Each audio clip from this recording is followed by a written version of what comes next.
Assalamualaikum warahmatullahi wabarakatuh. Halo guys, perkenalkan nama aku Jila Salsabila Putri dari jurusan Komunikasi Penyiaran Islam semester 4 Fakultas Dakwah dan Ilmu Komunikasi UIN Syarif Hidayatullah Jakarta. Nah, tujuan aku membuat video ini untuk memenuhi tugas UAS mata kuliah komunikasi organisasi. Nah, jadi di tugas kali ini aku akan mereview 5 semacam skripsi, tesis, atau jurnal yang berkaitan dengan komunikasi organisasi. Nah, aku udah milih 5, 3-nya itu adalah jurnal, 2-nya itu dari skripsi.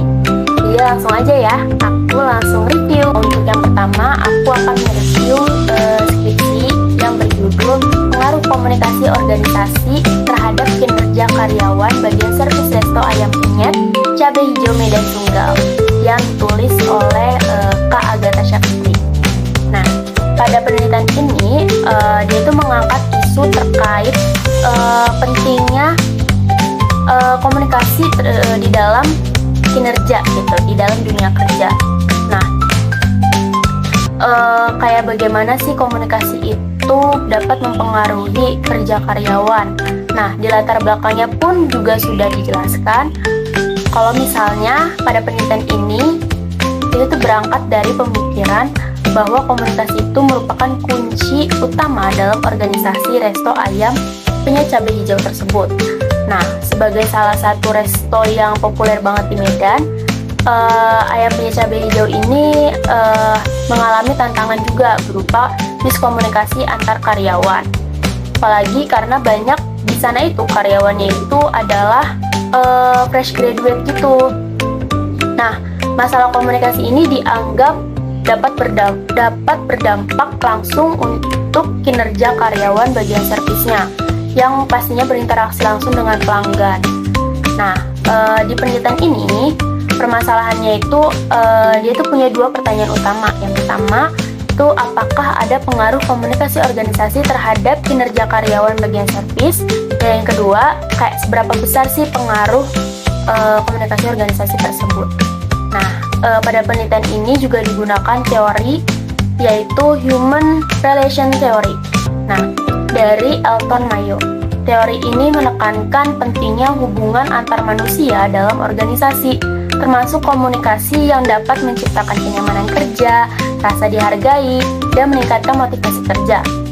Dan komunikasi itu bukan sekedar menyampaikan informasi, tetapi juga membangun relasi dan menciptakan sense of belonging.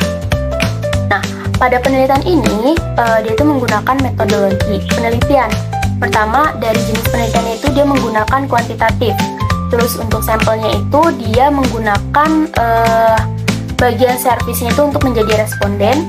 Terus alatnya itu dia itu berbasis skala Likert. Dan analisis datanya itu dia menggunakan regresi linear sederhana, uji validitas, reliabilitas, dan juga uji hipotesis. Nah, untuk hasil penelitiannya, pada penelitian yang dibuat oleh Kak Agatha Syafitri ini, dia itu membuktikan bahwa komunikasi organisasi itu berpengaruh banget terhadap signifikan kinerja karyawan, apalagi di bagian servisnya, di resto ayam penyet cabai hijau tersebut. Dari analisis regresi linear itu diperoleh nilai koefisien determinasi sebesar 57,8%, yang dapat diartikan bahwa hampir sepenuhnya performa kinerja karyawan itu dipengaruhi oleh kualitas komunikasi di dalam organisasi. Nah, karyawan yang menerima arahan jelas, komunikasi terbuka, serta dukungan di atas dan rekan kerja dari atasan dan rekan kerja itu tuh menunjukkan kinerja yang lebih optimal. Nah, sebaliknya, kalau misalnya ada miskomunikasi dan ketidaksesuaian informasi di antar shift kerja itu dapat menjadi penghambatnya pastikan. Nah, menariknya, komunikasi informal antar karyawan itu terbukti membantu menyampaikan informasi secara cepat dan juga efektif. Ya, kesimpulannya, komunikasi yang sehat itu dapat menjadi kunci penting dalam membentuk lingkungan kerja yang produktif dan juga harmonis. Nah, dari penelitian ini dapat disimpulkan keseluruhannya kalau misalnya komunikasi yang efektif baik secara vertikal maupun horizontal itu penting banget buat mendukung performa karyawan, performa kerja apalagi ya.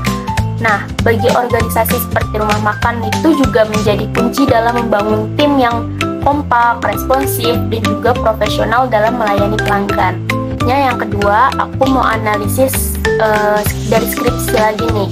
Judulnya itu adalah pengaruh komunikasi organisasi terhadap kepuasan kerja dan komitmen organisasional. Studi pada karyawan PT PLN Persero area Pasuruan, area Pasuruan yang ditulis oleh Kanovika. Nah, pada penelitian ini yaitu juga terkait dengan komunikasi organisasi, terus juga kepuasan kerja, dan juga komitmen organisasi di PT PLN area Pasuruan. Nah, latar belakang dari penelitian ini itu adalah dia juga berangkat dari pentingnya komunikasi internal dalam menciptakan lingkungan kerja yang sehat. Nah, khususnya di perusahaan besar seperti PLN ya, soalnya kan dia itu tuntutan publik juga ya. Sekarang tuntutan publik yang sangat tinggi. Nah, kalau misalnya komunikasinya itu kurang efektif, pasti bisa menurunkan semangat kerja dan loyalitas dari karyawan. Nah, oleh karena itu, penelitian ini tuh mencoba untuk membuktikan bahwa komunikasi organisasi itu dapat menjadi faktor penentu dalam membangun kepuasan kerja dan juga komitmen organisasi. Nah, pada penelitian ini ada tiga permasalahan tiga pertanyaan lah.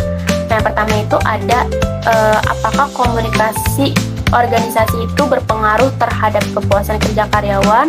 Yang kedua, apakah komunikasi organisasi itu berpengaruh terhadap komitmen organisasi. Yang ketiga itu apakah kepuasan kerja juga berpengaruh terhadap komunikasi organisasi. Nah, untuk penelitian ini yaitu menggunakan 3 teori. Yang pertama itu ada teori komunikasi organisasi pasti dari Goldhaber. Nah, yaitu menekankan pada fungsi komunikasi dalam koordinasi dan juga motivasi. Nah, yang kedua ada teori kepuasan kerja dari Luthans yang menjelaskan bahwa kepuasan itu dipengaruhi oleh gaya komunikasi lingkungan kerja dan juga relasi antar pegawainya. Nah, yang ketiga ada teori komitmen organisasi dari Meyer dan Allen yang membagi komitmen itu menjadi 3. Ada afektif, continuous, dan juga normatif. Nah, pada penelitian ini dia itu menggunakan metodologi. Ada beberapa metodologi penelitian. Yang pertama itu dari jenis penelitian itu dia menggunakan kuantitatif ekspantif. Terus populasinya itu dia menggunakan seluruh pegawai PT PLN di area Pasuruan dong pastinya yang tadi. Nah, sampelnya itu ada 50 responden. Terus teknik analisis data itu menggunakan analisis jalur untuk melihat hubungan langsung maupun tidak langsung antar variabel. Nah, yang terakhir itu instrumen itu dia itu menggunakan skala Likert gitu. Nah, terus untuk hasil dari penelitian ini tuh menunjukkan bahwa komunikasi organisasi itu berperan penting dan juga berpengaruh positif dan signifikan terhadap kepuasan kerja. Terus komunikasi organisasi juga berpengaruh langsung terhadap komitmen organisasi, dan juga selain itu kepuasan kerja itu terbukti memiliki pengaruh signifikan terhadap komitmen organisasi, yang artinya semakin baik komunikasi pastinya karyawan akan semakin puas dengan pekerjaannya, dan semakin baik dia relasinya, semakin baik dia berkomunikasi dengan sesama karyawannya, pasti dia akan puas dengan pekerjaannya juga. Dan pada akhirnya mereka itu bakal lebih loyal kepada perusahaan dong pastinya. Nah, temuan ini tuh menegaskan bahwa komunikasi itu bukan hanya alat koordinasi, tapi juga dia tuh adalah fondasi dari loyalitas karyawan. Nah, kesimpulan dari skripsi ini adalah penelitian ini tuh menyimpulkan bahwa komunikasi organisasi itu pastinya efektif banget, terus juga bukan hanya meningkatkan kepuasan, tapi juga memperkuat komitmen jangka panjang karyawan terhadap organisasi. Nah, bagi perusahaan kayak PLN itu yang mengandalkan kerja tim dan pelayanan publik, hal ini pasti sangat perlu ya untuk komunikasi organisasi dan menjadi aspek yang sangat vital banget gitu. Itu untuk analisis yang kedua. Aku sekarang mau yang ketiga. Jadi yang ketiga ini aku ngambil jurnal maksudnya, itu komunikasi organisasi. Judulnya Komunikasi Organisasi dalam Teori Budaya Organisasi, Michael Paczonowski dan Nick O'Donnell Trujillo, yang ditulis oleh Fauzi. Ya, jadi pada penelitian ini itu kita akan membedah komunikasi organisasi dari sudut pandang teori budaya organisasi, tepatnya dari perspektif Michael Paczonowski dan juga Nick O'Donnell Trujillo. Nah, pada jurnal ini itu latar belakangnya itu adalah bahwa penelitian ini tuh mengangkat dari fakta bahwa komunikasi adalah nadi dari organisasi. Tanpa komunikasi yang baik, pastinya organisasi itu nggak akan mampu berjalan dengan baik, kayak gitu, dan nggak akan mencapai tujuannya. Nah, dalam konteks organisasi modern, budaya organisasi itu menjadi landasan penting yang membentuk nilai, perilaku, dan juga relasi antar individu di dalamnya. Nah, teori budaya organisasi dari Paczonowski dan juga O'Donnell itu dianggap sangat relevan banget untuk menegaskan dan juga menjelaskan bagaimana komunikasi itu menjadi alat utama dalam membentuk realitas sosial dalam organisasi. Nah, pada penelitian ini ada satu pertanyaan utama, yaitu bagaimana komunikasi organisasi itu dapat dipahami melalui teori budaya organisasi menurut Michael Paczonowski dan juga Nick O'Donnell Trujillo. Nah, teori yang digunakan dari penelitian ini ya pastinya itu teori budaya organisasi dari Paczonowski dan juga O'Donnell Trujillo dong. Nah, teori ini tuh menyatakan bahwa budaya organisasi itu dibentuk melalui simbol, cerita, ritual, dan juga interaksi sosial sehari-harinya antar anggota organisasi. Nah, ada beberapa konsep penting dalam teori ini. Yang pertama ada 3 ya. Yang pertama ada simbol-simbol organisasi, itu contohnya kayak slogan atau ritualnya. Terus yang kedua ada performa komunikatif, itu kayak sosial, politiknya, dan juga enkulturasinya. Terus yang terakhir ada etnografi budaya. Nah, itu tuh kayak sebagai pendekatan pemahaman gitu. Nah, pada penelitian ini metodologinya itu menggunakan metode kualitatif dengan pendekatan studi pustaka, library research. Nah, data ini dikumpulkan melalui dokumen, jurnal, buku, dan literatur ilmiah lainnya yang relevan. Nah, teknik analisis yang digunakan adalah deskripsi kualitatif dengan metode triangulasi sumber data untuk menjaga validitas informasi. Nah, jadi langsung aja ke hasil penelitian. Jadi di hasil penelitian ini menunjukkan kalau misalnya teori budaya organisasi itu sangat membantu dalam memahami dinamika komunikasi. dalam organisasi. Nah, Pachanowski itu dan Trujillo itu menekankan bahwa komunikasi organisasi itu bukan hanya transfer informasi, tapi juga merupakan pembentukan makna, nilai, dan juga identitas bersama. Nah, ada beberapa poin penting dari analisis ini, yaitu komunikasi organisasi itu dapat berlangsung melalui berbagai performa, kayak ritual harian, cerita internal, hingga ekspresi nilai melalui simbol. Budaya organisasi itu juga nggak statis gitu, melainkan dia tuh terus lewat gitu, terbentuk lewat interaksi antar anggota. Nah, terus ada konsep etnografi budaya, yaitu menekankan pentingnya memahami organisasi dari dalam melalui pengamatan dan pengalaman langsung. Nah, jadi meskipun teori ini sangat kaya dan juga bersifat heuristik, tapi juga ada kritik bahwa konsistensi logis pada teori ini tuh masih dikembangkan lebih lanjut gitu. Nah, kesimpulannya pada penelitian ini, budaya organisasi dari Pachanowski dan Trujillo ini memberikan kerangka kerja yang mendalam dan juga fleksibel, yang memahami komunikasi dalam organisasi. Ya, untuk memahami komunikasi dalam organisasi. Dengan pendekatan ini juga kita bisa melihat gitu organisasi sebagai jaringan makna yang dipental melalui percakapan, simbol, dan juga pengalaman bersama. Kayak gitu guys. Aku mau review yang keempat.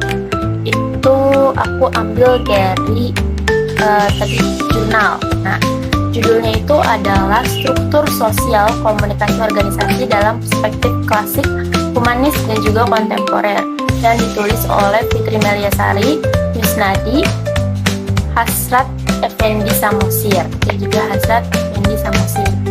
Nah, dari penelitian ini tuh itu menarik tentang komunikasi organisasi. Iya dong pastinya.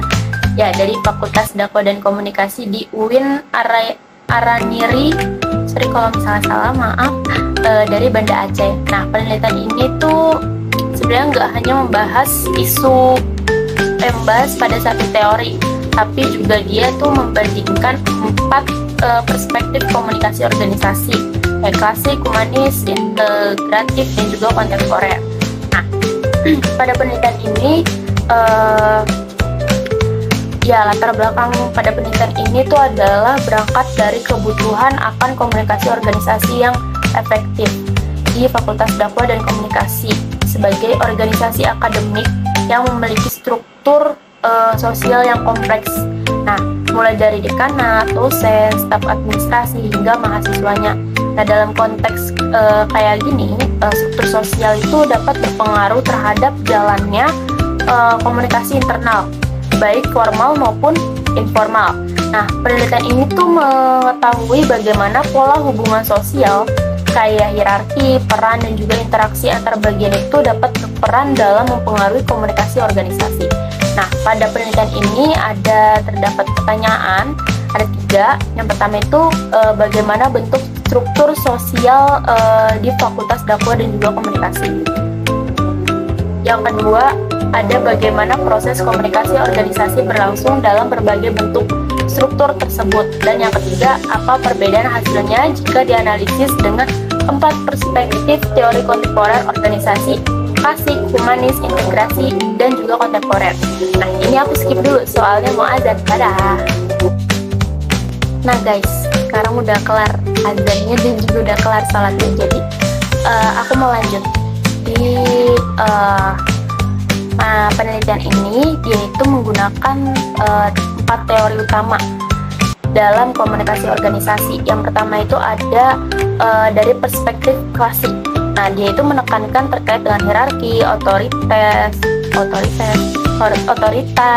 dan juga aliran komunikasi satu arah, yaitu top down, yang merujuk pada teori Weber dan juga Taylor.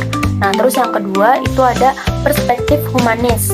Nah, dia itu tuh mengutamakan hubungan interpersonal, komunikasi 2 arah, dan juga kebutuhan psikologis anggota organisasi. Nah, yang ketiga itu ada perspektif integrasi. Nah, dia itu menggabungkan aspek formal dan juga informal, yang menekankan kolaborasi antar unit organisasi. Nah, yang terakhir itu ada perspektif kontemporer, yaitu dia itu menyoroti peran penting dari teknologi dan juga komunikasi digital yang dapat membentuk komunikasi horizontal dan juga real time. Nah, pada penelitian ini metodologi yang digunakan itu adalah kualitatif komparatif.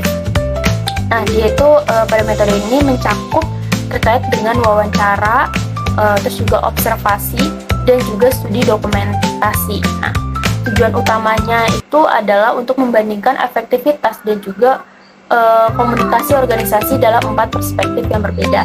Nah, hasil penelitian ini itu adalah ya dia menunjukkan terkait dengan perspektif klasiknya itu. Ya, jadi hasilnya ini menunjukkan bahwa kan tadi ada 4 tuh dalam kita jelasin dari perspektif klasik. Yang pertama itu ada gimana sih ngomongnya? Ya pokoknya dalam perspektif klasik itu struktur sosial yang hierarki itu dapat membatasi aliran komunikasi. Nah, semua proses formal itu harus melewati jalur otoritas. Dan kayak misalnya nih, dalam surat menyurat itu harus diverifikasi berjenjang. Nah, terus yang kedua dalam perspektif humanisnya. Nah, itu tuh ditentukan kelemahan komunikasi dua arah, yang mana atasan itu kan sering memberi tugas tanpa dialog terlebih dahulu gitu, kayak ini udah gitu ngerjain kayak gitu kan.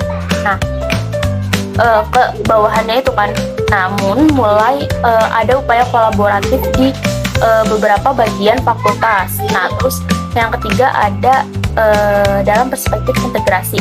Nah, fakultas itu kan sekarang mulai menerapkan kolaborasi lintas departemen. Ini di fakultas sananya ya, di bagian sananya. Namun belum sepenuhnya optimal. Ada juga yang menggabungkan jalur formal dan juga informal untuk mempercepat proses kerja. Nah, terus yang terakhir itu dalam perspektif kontemporer. Nah, pemanfaatan teknologi informasi itu masih dalam tahap awal. Penggunaan media sosial, sistem informasi, dan juga aplikasi digital itu belum sepenuhnya maksimal gitu. Nah, kesimpulannya dari penelitian ini adalah struktur sosial itu sangat mempengaruhi cara kita berkomunikasi langsung di dalam organisasi.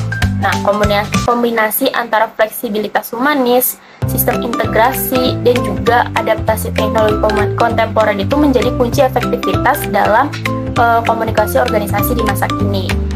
Gitu guys. Nah guys, kita masuk ke analisis yang terakhir, analisis yang kelima. Itu juga aku menggunakan jurnal. Judulnya itu adalah Pengaruh Komunikasi Organisasi Terhadap Kerja Pegawai, yang ditulis oleh Ahmad Wildan Kurniawan. Nah, pada penelitian ini Ahmad Wildan Kurniawan itu dia itu meneliti bahwa pengaruh komunikasi organisasi terhadap kinerja pegawai itu di lingkungan pemerintah itu, khususnya di Setda Kabupaten Garut, yaitu ininya kayak studi kasusnya mungkin ya. Nah, latar belakang dari penelitian ini adalah komunikasi organisasi itu merupakan komponen penting dalam menentukan keberhasilan kerja pegawai. Dalam sebuah instansi pemerintahan kayak sekretariat daerah, efektivitas komunikasi itu akan berdampak langsung pada koordinasi, penyampaian tugas, dan juga pencapaian target kerja. Nah, masalah yang dihadapi itu adalah munculnya ketidakjelasan informasi dan juga alur komunikasi yang kurang efisien dalam internal organisasi. Nah, pada penelitian ini dia itu mencakup 2 pertanyaan utama. Yang pertama itu adalah apakah komunikasi organisasi itu berpengaruh terhadap kinerja pegawai Setda Kabupaten Garut, dan yang kedua ada seberapa besar sih pengaruh komunikasi organisasi terhadap kinerja gitu. Nah, terus pada penelitian ini teori yang digunakan adalah Organizational Information Theory dari Carl Weick. Nah, teori ini tuh menjelaskan bagaimana organisasi itu memproses informasi, mengatasi ambiguitas, dan juga membentuk struktur komunikasi yang mampu mengelola ketidakpastian. Nah, fokusnya adalah pada lingkungan informasi, aturan komunikasi, serta siklus pesan yang terjadi di antara individu dalam organisasi. Nah, pada penelitian ini dia menggunakan metodologi penelitian kuantitatif deskriptif dengan jumlah sampel 68 pegawai dari populasi 83 orang. Nah, teknik pengambilan sampelnya ini pun menggunakan proportionate stratified random sampling. Maaf banget kalau Inggrisnya salah. Pokoknya itu. Nah, teknik pengumpulan datanya itu menggunakan questionnaire skala Likert. Nah, analisis datanya sama kayak uji validitas, reliabilitas, terus regresi linear, sederhana, dan juga uji determinasi. Nah, hasil penelitian pada jurnal ini adalah bahwa komunikasi organisasi itu berpengaruh signifikan banget terhadap kinerja pegawai. Nilai koefisien itu sebesar 0,481 atau bisa dibilang 48,1%, yang berarti hampir setengah dari variasi kinerja pegawai itu dapat dijelaskan oleh kualitas komunikasi organisasi. Nah, aspek komunikasi yang paling berpengaruh itu meliputi kejelasan informasi antar atasan dan juga bawahan, terus penggunaan media komunikasi internal, dan juga yang ketiga alur koordinasi yang efisien antar bagian. Sementara 51,9% sisanya itu dipengaruhi oleh faktor eksternal lainnya seperti gaya kepemimpinan, budaya kerja, dan juga motivasi individu. Nah, kesimpulannya pada penelitian ini tuh menegaskan bahwa peningkatan komunikasi organisasi dapat menjadi strategi efektif untuk meningkatkan kinerja pegawai di lingkungan birokrasi. Nah, penerapan teori Carl juga menunjukkan pentingnya pengelolaan informasi dalam menciptakan organisasi yang adaptif dan juga efisien. Oke. Nah guys, berakhirlah sudah 5 analisis yang aku sampaikan. Intinya bahwa komunikasi itu sangat penting banget ya guys, baik interpersonal atau antarpersonal. Komunikasi organisasi itu juga sangat penting, bukan hanya cuman untuk pegawai atau maksudnya untuk sekedar organisasi karyawan aja ya, tapi organisasi kayak keluarga itu kan termasuk juga organisasi ya. Jadi komunikasi dengan keluarga itu sangat penting. Jadi komunikasi organisasi itu dapat diintikan bahwa emang itu penting banget dan nggak boleh sebenarnya miskomunikasi itu nggak apa-apa ya, cuman setidaknya kita bisa paham gitu komunikasinya kayak gitu. Mungkin itu aja yang bisa aku sampaikan. Mohon maaf atas segala perkataan aku yang salah, bahasa Inggris aku yang kurang, dan juga